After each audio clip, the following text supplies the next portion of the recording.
Hello, my name is Jim Herman. I've been working with Social Security Disability Representation and Veterans Representation for the past 25 plus years, and look forward to assisting you with regard to what now unfortunately is becoming called COVID long haul.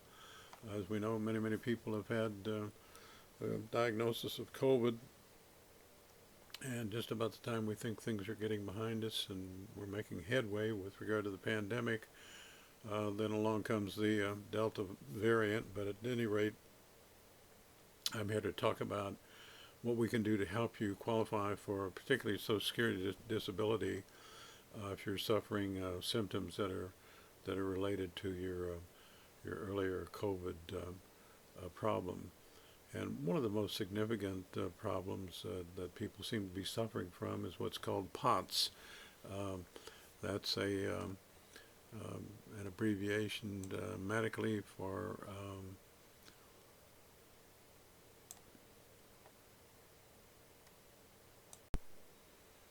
forgive the kind of fancy technical language, but POTS is an abbreviation for postural orthostatic tachycardia syndrome, POTS. And it's certainly a debilitating condition according to all of the medical resources.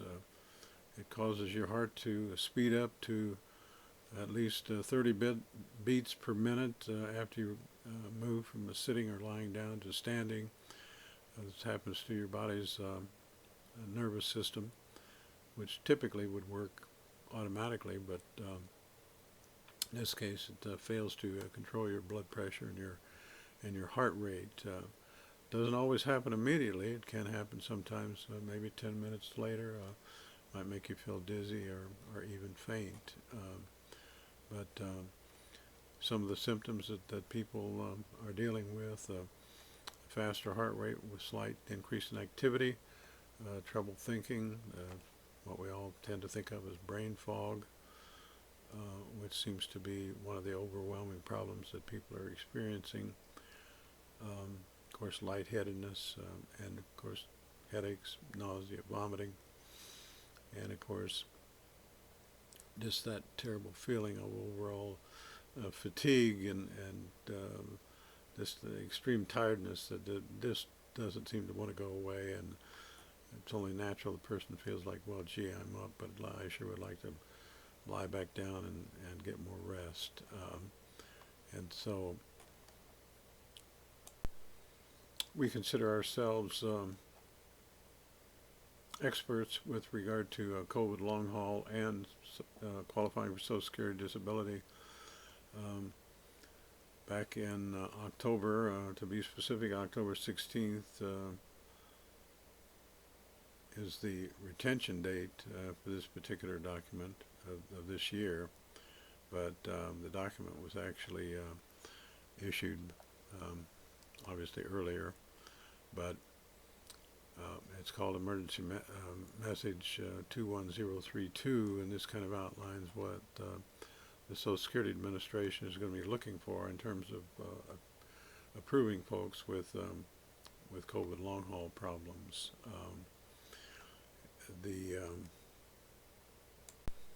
And of course we will help you with all of these, meeting all of these steps, but of course, number one, just as would be the case in any other claim for disability, the adjudicators, the decision makers at the Social Security Administration are looking for the establishment of what they call a medically determinable impairment. In other words, this has to appear in your medical records from your treating sources, and we can help you understand all of these technicalities as we go through them. And then with regard to severity, of course, just as would be the case, typically a person has to have a medically determinable impairment that is expected to last for or has lasted for 12 months, or is, and it's very significant, or is expected to last for 12 months. That's a determination that's typically can be made by your doctors, or in some cases you've already made that determination yourself because you've been dealing with this for months and months. And so that has to be 12 consecutive months. Additionally, the decision makers at Social Security Administration will consider medically determined impairments that have become worse as a result of your COVID-19 medical problems. Since we all know that COVID primarily impacts the lungs, but if you had perhaps asthma, bronchitis, any type of COPD, and that condition is now worsened, those are the kinds of things that we're going to be helping you look for in order to find a path for approval for you.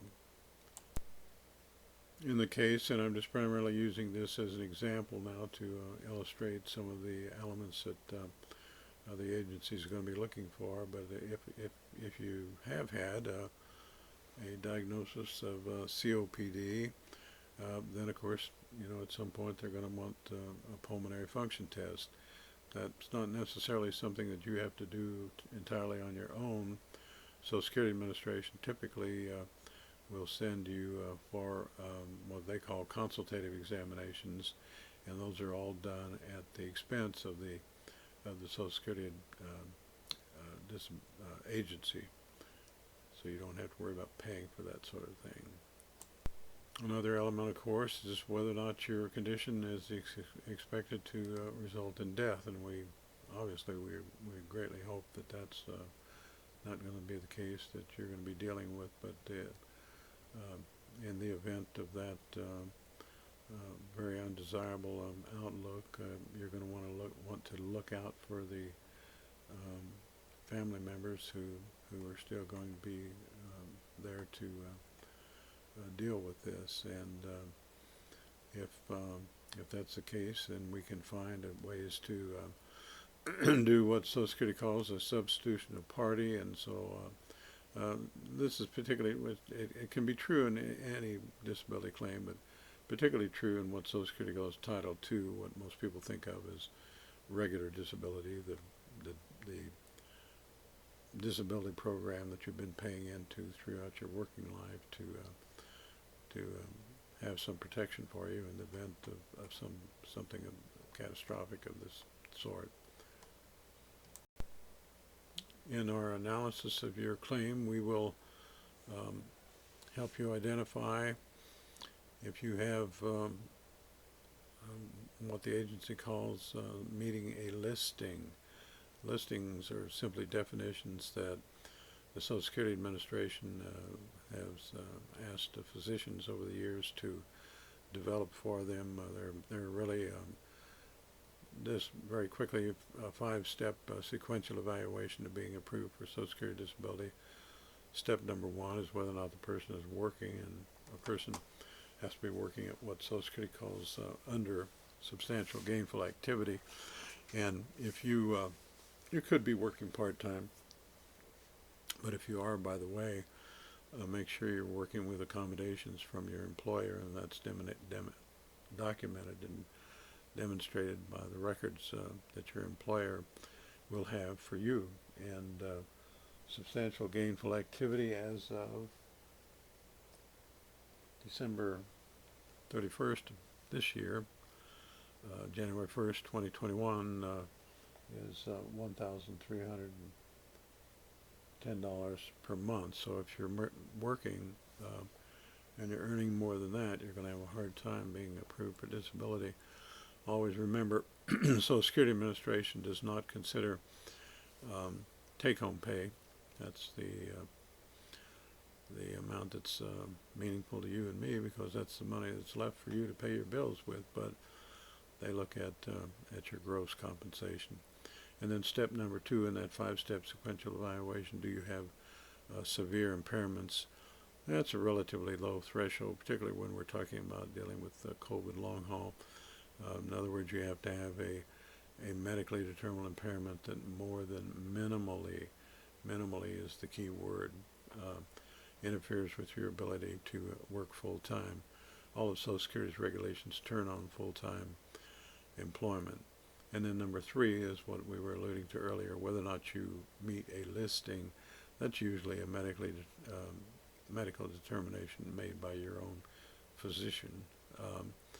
And then step number 4 is, given the impairments and limitations that you have that you're dealing with, whether or not any work exists in the last 15 years that you've done that you're still able to do. And if once we get past that, then we can go to step number 5. Social Security Administration will have typically a vocational expert at particularly any hearing that we may have to deal with, and that person then will make recommendations to the administrative law judge with regard to jobs that they think that you may be able to do, given the limitations that you may have. But you and I know that if you're dealing with COVID long haul, you're typically dealing with very significant functional limitations. You read an awful lot of reports, and I see cases where people say, gee, prior to COVID, I was running 2 or 3 miles a day. Now it's difficult for me to walk to the bathroom. Social Security Administration will then consider what they call your residual functional capacity, your RFC. That, again, is this kind of fancy terminology for, again, what, in their opinion, you can still do given your limitations. The administrative law judge will delineate and list what they call hypothetical questions to the vocational expert, particularly if we have to get to hearing, and so many cases do have to get to hearing because there's such a high denial rate at steps 1 and steps 2 of the appeal process. In those kinds of delineations, they'll say, consider a person who may be limited to sedentary work. Sedentary work is what we would normally think of as work that might typically be thought of as a typical office type setting, where there are not very many functional limitations. You're not lifting a great deal, and you don't have to do it on your feet a lot. A good part of the job can be done in a seated position. And then that administrative law judge will add other delineations and say, well, you may have occasional posturals. Posturals are things like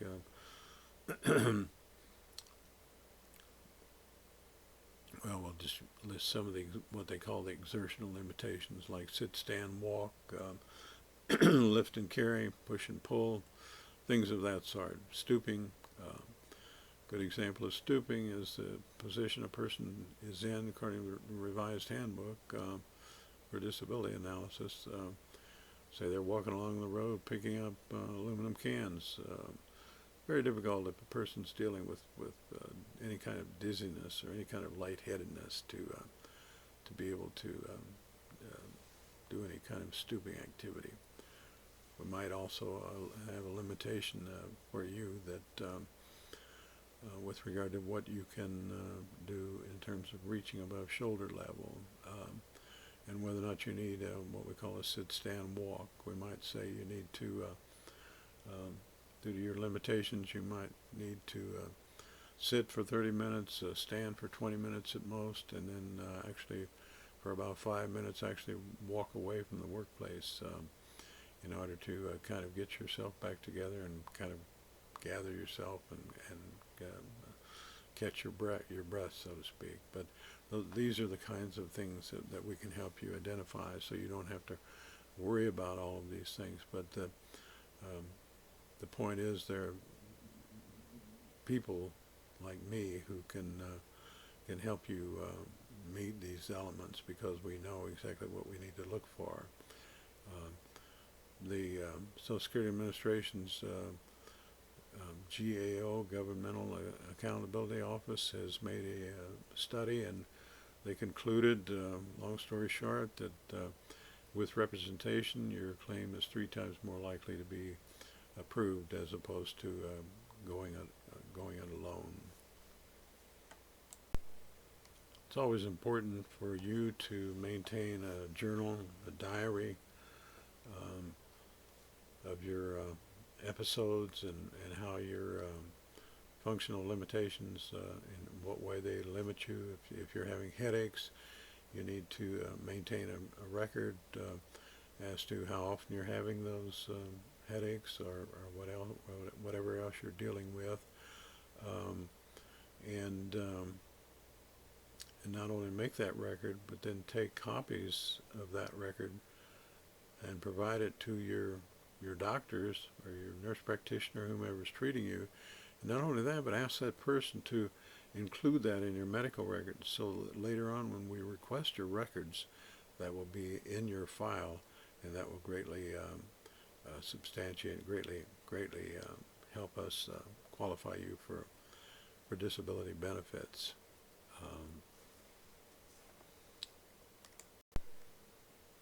I don't want to continue with this at this point in time. This is about at about 16 minutes, and no one likes to hear someone go on and on and on about any topic. But the point is, we're available to help you and to get you through this rather complex bureaucratic system in order to help you qualify for the benefits that you're entitled to, and the medical benefits that often go with that. If you're approved for what Social Security calls Title II, regular disability, the system you paid into with your own tax dollars over time, after you've been on Title II benefits for 24 months, then you're also eligible for Medicare. Could be very, very important to maintaining your long-term health. And if you're approved for SSI, Social Security refers to it as Title 16, then typically you're eligible for Medicaid in whatever state you may happen to live in. But I work nationwide. I have for many, many years. At the present time, Social Security Administration is doing most of their hearings by telephone or by Microsoft Teams, by video. But I'm also have been for many years been an approved video side, and so even if they change that policy, it will enable me to continue supporting your claim no matter where you live, as indicated by working nationwide. So that's not a problem.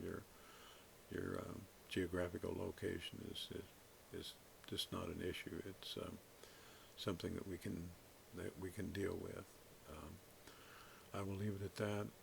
You can reach me at 800-900-4440, 800-900-4440, or you can also reach me anytime by email at hermanadvantage@gmail.com.